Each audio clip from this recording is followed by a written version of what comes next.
High! জানি, জানি বলবে তো এত লঙ্কা কি হবে? দাঁড়াও, দাঁড়াও বলছি। আগে বলো কে, কে আমার মতো লঙ্কা খেতে পছন্দ করো?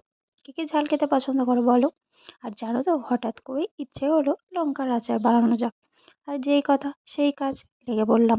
প্রথমেই লঙ্কাগুলোকে ভালো করে ধুয়ে হাফ করে কেটে নিলাম। তারপর কিছু মশলা যেমন কালো সর্ষে, সাদা সর্ষে, জোয়ান, জিরে, ধনে, মৌরি সব কিছু ভালো করে ভেজে নেব।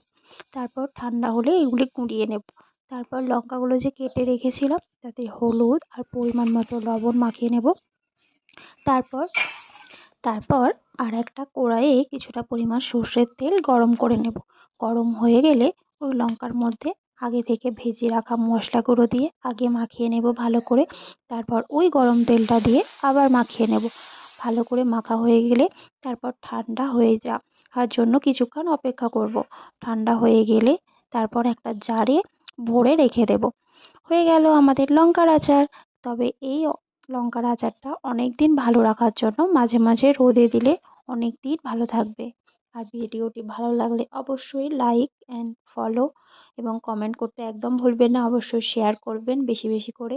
আর সাবস্ক্রাইব করতে ভুলবেন না। Tata, by.